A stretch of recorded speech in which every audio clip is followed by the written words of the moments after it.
follow us on our social media platforms. From me, Isai Sipunga, and the rest of the team, it's good night.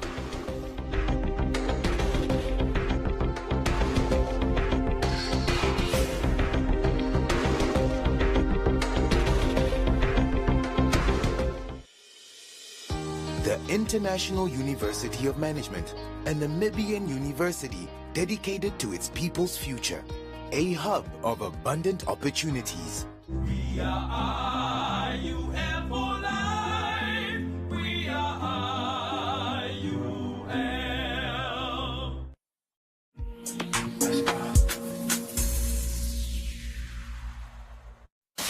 Good vibes are all around. 99 FM's got your feel-good vibes. 99 FM.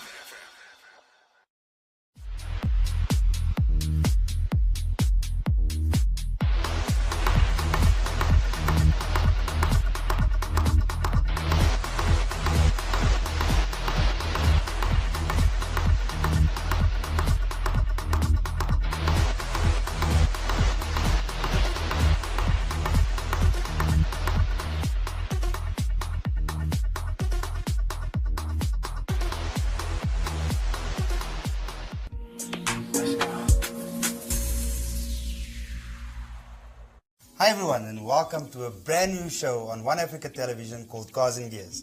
I'll be one of your hosts, Richard Slammert, and this guy over here. I'm Frans Lottering, looking forward bringing you a local produced motor show in Namibia, for Namibia, by Namibia. And you can take my word for that, Richard. I think between us, we will make sure lots of things are coming out. Yes, Francois, and yeah, local is lekker. And in our first insert, we're going to talk about MNZ. They had a beautiful auto show on the Tony Ross racetracks. 17 brands, I can't say one roof, one track. Yeah, one track. Everything, all the brands on one track. We had so much fun. I tested maybe a few too many cars, Francois, but still had a great time. And what an awesome event, the first of many. First of many. And I loved the 4x4 section. Stay tuned, watch and enjoy with us. Richard, what an honor. Cars and Gears, first show. Tony Rust, making Ziegler auto show. Yeah, Francois, and like you said, what an honor that our first Cars and Gears show also has the first ever MNZ motor show featured on it. So yeah, what an honor that is. And what an honor to be a part of not just a show like the Cars and Gears show, but also part of an event like this. Such an awesome event, so well planned. Indeed. And yeah, I just love seeing all the cars and being around all of these different brands, all part of the MNZ flag. For those who are wondering what's happening, MNZ is celebrating 115 years of existence. 115 years, can you believe that? Yeah, it's amazing that I think you can't even think that 115 years ago they already existed and they already started becoming leaders in industry. They're definitely one of the leading groups in our Namibian motoring industry, and what a fitting thing to be a part of this. Richard, let me tell you some interesting history. One of the first 4x4s ever arriving in Namibia, I can't remember the exact date, was a Mercedes 4x4. And that was shortly after the turn of the century. That looked like that train just outside Swakopmund. Sure. Martin Luther. Tot hier toe en nie verder nie. And I've got pictures of that, and I mean, I think our viewers will enjoy that. Well, I never knew that, and interesting that you say that, because I also know that the first automobile was a Mercedes or a Benz. A Benz, yeah. And it's well known that the Ford was the first production car, but interesting that it was a 4x4. I never knew that. It looked like a steam train. Apparently it was too heavy. It was not made for Namibia's heat and thick sand, so obviously it didn't last long. Luckily, MNZ got new 4x4s 115 years later. Yes, and let me tell you what, Francois, these new cars and the technology that's in there, I've been doing test rides all day long, not just in the Mercedes, but in the different brands that are here from the MNZ group. So I went in the Mercedes, I've been in the Jeep, I've been in the Kias, I went in the VW Amarok, all brands that are under the MNZ group. And I must tell you that I've had so much fun. I think later on they told me, okay, Richard, we need to give someone else a chance, because I've been testing all the cars. And I think technology in cars has come a long way. If you look at what they've got in these cars and the technology, and you come in one of the cars and there's no basic anymore. Everything is just so technologically advanced. Yeah. Now, if you wonder how Richard and I got to fit into this show, you just heard Richard is the guy for the tracks, the speed. I'm the guy for the 4x4s, the adventure stuff. And I took a few 4x4s now on a short little 4x4 trip. This is my passion. And I must say, the Jack, the Mahindra, under the flag of Meki and Ziegler, all capable cars, even the Mitsubishi Triton that was there, very capable cars, and also the Amarok. I mean, for those Amarok guys, I apologize. I must say I underestimated it a bit. I was wrong. So I took the Amarok, for instance, I took around the track, and I'll be 100% honest with you, Francois, I also underestimated it. That V6 Amarok with the kilowatt and the torque that it puts on the tar, it was just amazing. It felt like I was in a pretty fast street car. And so just amazing products. But there is not a bad car on the market anymore. I support. So I've been trying to look at faults in the cars, and I've been trying to criticize some of the cars, and I'm struggling to do that because it's just everything is just amazing. But this is what is interesting about what we are doing. We have the right, or can I say, we have the bragging rights to talk about cars because, Richard, you're driving with cars, I'm driving with cars, and this is our industry. So we can, I think sometimes we can be critical, but not in a negative way. It's about our own personal choice. So my favorite was... How did you know I want to ask you that question? Francois, I know you very well. We've come a long way, and I knew that was your next question. I think my favorite was still the Jeep Grand Cherokee. I'll be honest, I think the engine is a bit small for the body. It's got a 3.6 litre petrol motor, and I wanted a bit more torque on the car. But still, with the driving ability and the cornering ability and the styling and everything, it's still awesome. So even though it's a bit underpowered for me, I still love the car a lot, and that was my favorite car on the track. The one I had the most fun in was probably the A4 Audi, because it's all-wheel drive and I could push it a bit in the corners. Although we weren't allowed to go too fast, I still tried my luck when no one was looking, and that's the car I had the most fun in. But I still think the Jeep Grand Cherokee was probably one of the nicest to drive. Sadly, we don't have too much time for this, between 5 and 7 minutes. This is what we're going to bring you per insert on a different car, on a different event. Richard, but before closing off for this segment, you are very much involved in motorsport. You're one of those petrol heads. I mean, I think you're a traffic cop's dream on the track, not off the track. Yeah, Francois, I've been in motorsport all my life. So when I think back, and as far back as what I can remember, my dad was always involved in motorsport, and naturally myself, my brother, and even my sister started racing, and now my son races as well. So yeah, we've been in motorsport all my life, and that's kind of my passion and what I enjoy doing. So that's why we're going to bring to our listeners, definitely we're going to bring you some motorsport action, not just cars on track and cars on the street, and not just off-road, but also some motorsport action. I love that word off-road. That's my passion, my love. So yeah, Richard, till next time. Yeah, I can't believe we've reached that point. But yes, sleepless nights, here we are. Namibia, we're doing it for you. Namibia Auto Show. Richard, in Namibia, for Namibia, by Namibia. I like that. Yeah, and that is who we are. This is what Namibia is made of. Stay tuned after this. There are more inserts to come. Richard, you know what I'm excited about? Tell me more. Remember the interview with Swentim about the old cars? Of course I remember. How can I forget? Yeah. Next up, the vintage cars of Midgard.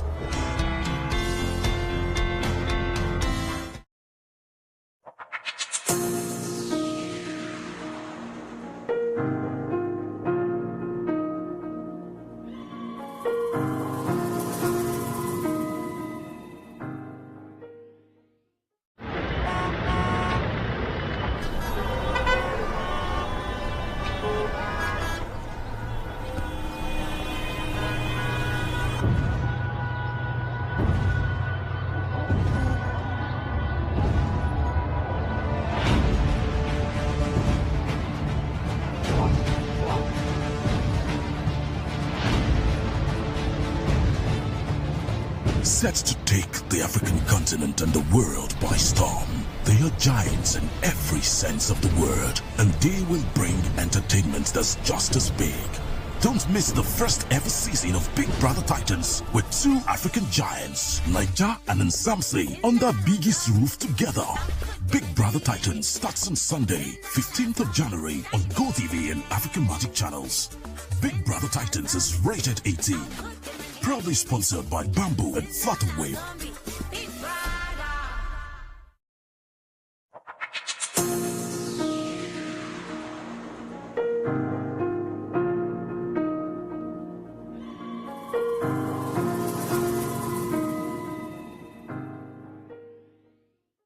Welcome back, and I believe that you enjoyed this insert at Tony Rust, like I. Obviously, Richard as well did. Richard, but come on.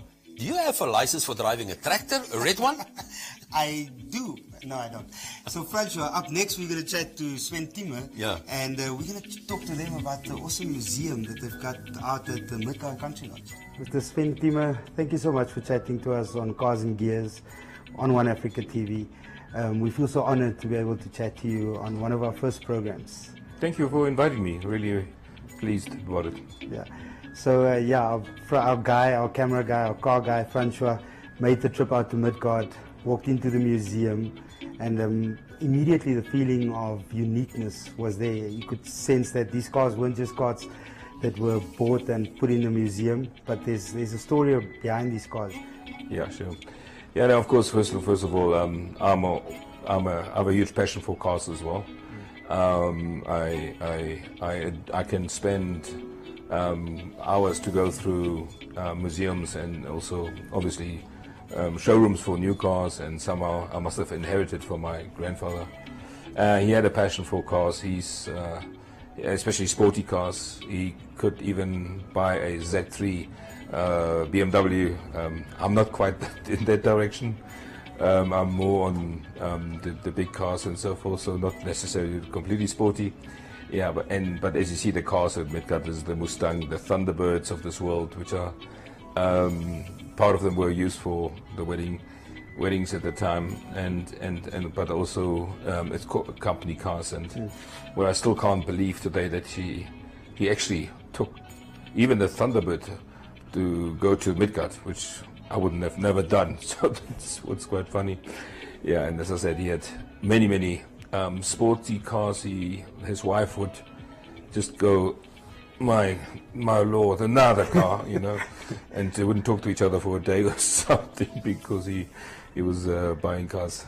A very interesting story about it.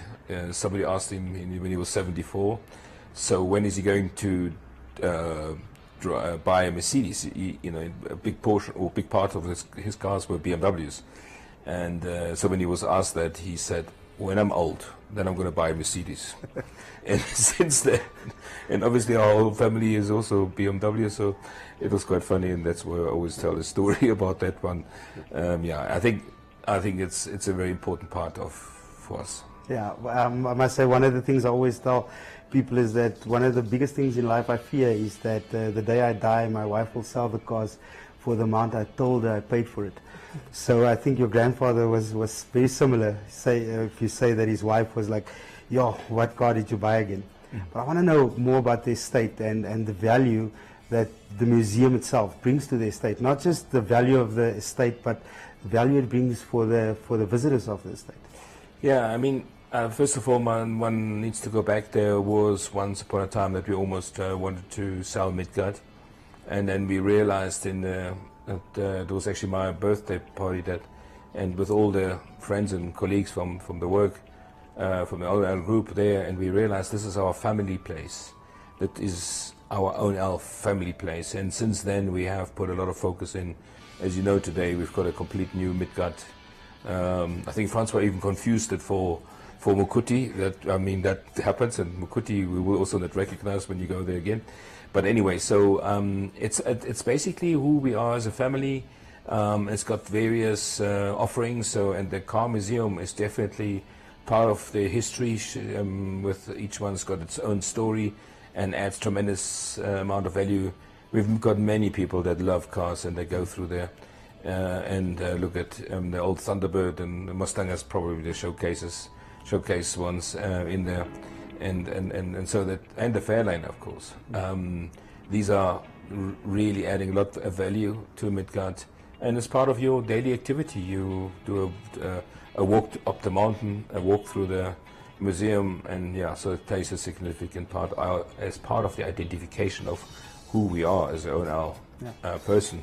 You actually mentioned all my favorites as well, but my top one is definitely the Mustang. I'm a Mustang guy, but I know that I heard a little birdie whistle, and we're probably not supposed to know, but there's going to be a new addition to this museum, also one of the workforces. So I heard something. Do you know about that? Can you tell us what it is, or is it still top secret? I guess you mean that there's an old tractor that's coming? That's exactly the one we're talking about. It's a F180H Far Deutz tractor, which actually comes from my dad's farm, Ozamanda. It was quite a touchy topic to get it released there. Yeah. It's been completely done over. It's in sparkling shape, and it's about to be, it's waiting to get out to Midgard. But we're going to do more with the tractor. We're going to actually hook it to the old wagons that you found at the showgrounds. Yes. So the old tractor is going to pull these wagons with kits inside and so forth. So we're going to not only celebrate the old train at the showgrounds, but also the Far Deutz, which is going to be something to look at.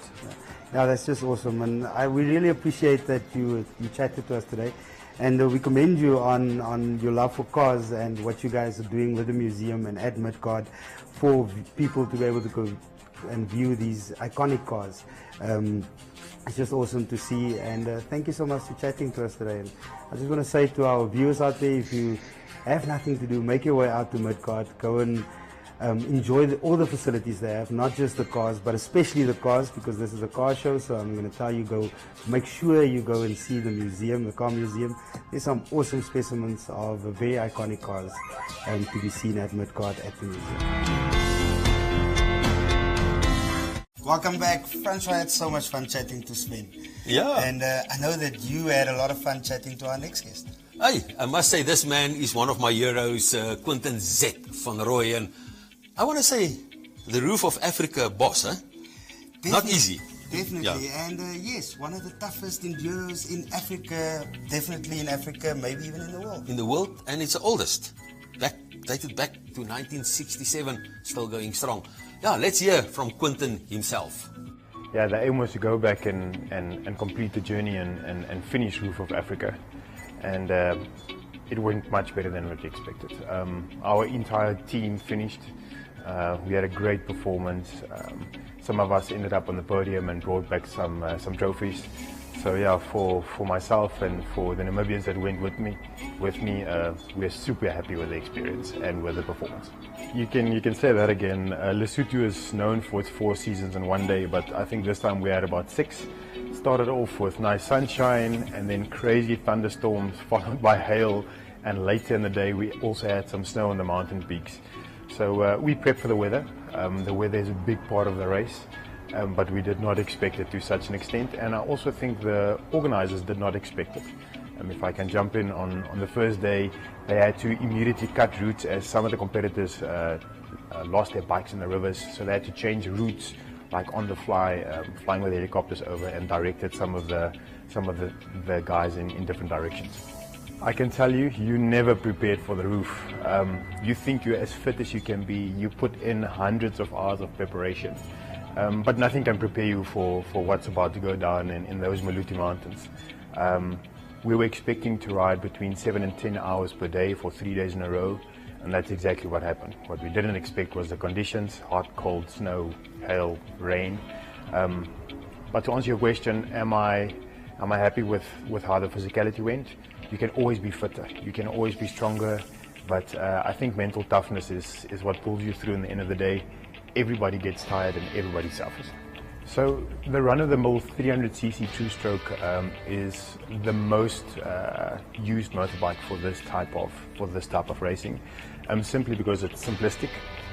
It has a never say die attitude. You can go through water, you can go up mountains. These bikes are tough. They roll down mountains, we flip them, we really put them through their paces. My personal choice is a Shoko 300 factory bike. I've been riding with Shoko the past 3 years. and she has not let me down. I can assure you that the rider gives up way before the bike gives up. So the preparation together with the team starts in country already. We went through a couple of sessions where the team showed us some mechanical bits and that we understand a little bit of what's happening mechanically on the bike. If you drown your bike in a river, if you've got an electrical fault, that you can fix some of the stuff on the go. We take a whole tool bag with some spares because stuff does go wrong. But the team plays a huge part in the Roof of Africa. They prep our bikes, they set up our tires, they make sure that our bikes are ready to go, and we go through the physicality of a race day of doing 7 and 10 hours. When we get back home into our pits, that's when our crew starts working. They work right through the night, clean our bikes, fix up all the stuff that we messed off, add on parts, make sure the tires are perfectly fitted. 3 o'clock, 4 o'clock the next morning, they've worked through the entire night. We back on the bikes and we go for it the second day. And then it rolls over. So behind the scenes, I think our pit crew might work just as hard as we do. So I want to go have a good holiday. I can tell you the body needs the rest. It's been a long, hard year. We had a huge battle in the local Namibian racing scene, and then obviously some of the international races that we did. So a little bit of a break, spend some family time. I'm not sure if I can sit still for 2 or 3 weeks, maybe a couple of days, then I'll have to start moving again. But the plan is to continue with this momentum, build through to the next year, maybe go do a couple of more other international races next year. But first and foremost, we will make sure we protect our turf here back home. So let me run you through a typical week of training that we build up going to the roof. So Mondays would usually start with a long 3 to 4 hour cycle early morning, and we'll work in a gym session somewhere during the day. Tuesday, Wednesday, Thursdays I'd spend on the bike. We will do typical sprint style training to get the heart rate up as fast as possible, and then bring it down, and then do long, slower type riding to try and simulate that environment. Fridays I'd spend another 5-6 hours on the bicycle, and then Saturday, Sunday I would be back on the bike again. We will do something similar where in the morning we'll do a super high intensity sprint style race, back it down to the afternoon, bring the intensity down, and just spend hours on the bike. Because your body, apart from being fit, you must be used to just sitting on the bike and moving around. Typically that catches out most competitors that are super fit, they've got massive skill, but you're just not used to those hours on the bike. And we spend anywhere between 25 to 30 hours a week on the bike, together with cycling, some gym work, accessory, balance work, and everything put together. My first advice would be to become part of the Namibian Enduro Club and the Namibian racing scene. There's different classes, from juniors to master classes to the pro classes, and get a bike and come have fun with us. I started in this sport because I have a huge passion for racing and for the fun factor that comes with it. And around there's a big community of people that help each other, that go through these difficult sections together. There's a huge range of options available in country. We've got all the biggest manufacturers and the brands in the country, so there's big support. Come and join.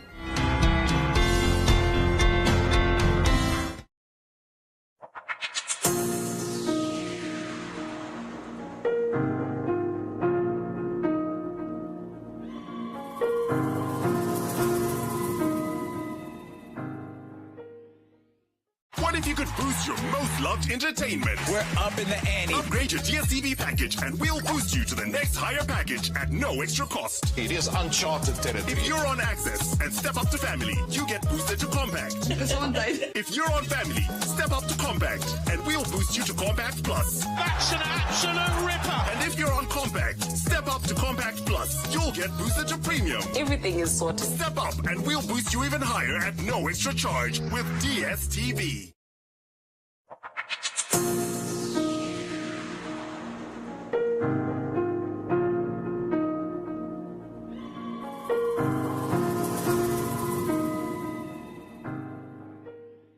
And welcome. And welcome. All right, let me go. Welcome back. You see, this is why working with Richard, sometimes you have to control him, but that's why I love him. Richard, going back to Quentin van Rooyen, not an easy trip, ne? I don't think it was. And also, I heard a bit about the crew and what they had to do. Yeah. And it's not a one-man sport, as he said. Well done, guys. Yeah, exactly. Well done. On a much more serious note, if you're on the roads, please, road safety is vitally important. Richard and I, we traveled out to the launch of road safety campaign. Richard, I must say, impressive. Yeah, definitely. And we were able to chat to some of the stakeholders that made the 2022-2023 festive season road safety campaign possible. Yeah, so if you're on the roads, please be safe. Watch out what can be expected if you're on the roads. And we are here at the police stop, what we call it the roadblock between Okahanya and Windhoek.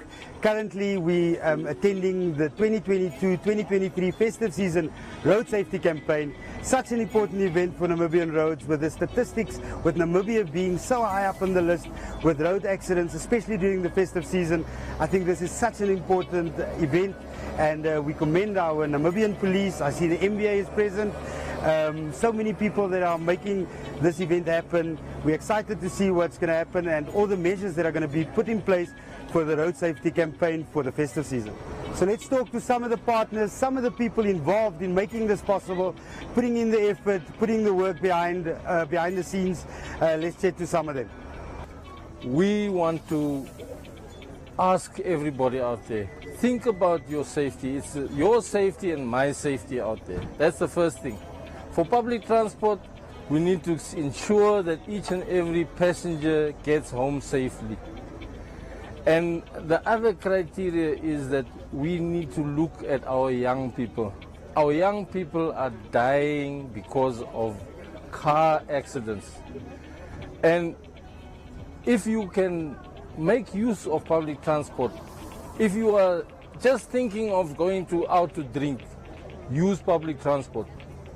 It's the best option you have.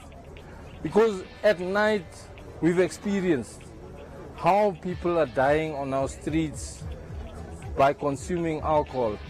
And our call on everybody is be vigilant, be patient with one another on the roads. And the last thing is, if you see somebody disobeying the rules, call the relevant authorities and report them.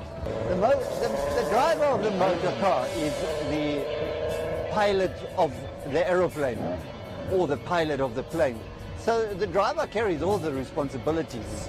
There is no reason why anybody should not wear a seatbelt. The driver must make sure that they wear a seatbelt. You don't go into a plane where the captain tells you to wear a seatbelt and you don't wear a seatbelt. It's incredible to understand that people have still got the argument that I don't wear a seatbelt, it hurts me. Yes, it hurts you, very possibly, but it doesn't kill you. The other one is the speed. It's incredible that people are telling us I can speed. The velocity of speed creates the dangers. The stupidity which goes with speed creates the dangers. So yes, it's a driver's responsibility, but so has the passenger got a responsibility in saying, no, don't drive too fast. No, don't drive under the influence of alcohol. No, wear a seatbelt. So we all have a responsibility. Yes, some of the things we can look out for us as motorists, especially our vehicles, not just our vehicles but also the trailers we tow. Make sure that your tires are in a good condition on both your vehicle as well as your trailer. The tire blowouts are one of the main reasons for motor vehicle accidents in our country. Then also overloading. Make sure if you're a trucker, make sure you're not overloaded and that your freight is secured. As we were standing here, one of the truckers almost got into big trouble because he didn't have a net over his load. He had to put a net over immediately, and that the same goes for people with trailers. If you've got an open trailer, you pack your trailer quite high with whatever you're moving, make sure that you've got a net or a canvas over it, cover it, make sure that it's tied down.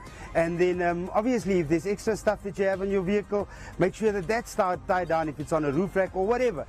Make sure that things are tied down properly, make sure your tires are in a good, proper tires, and that your vehicle is in a good working condition.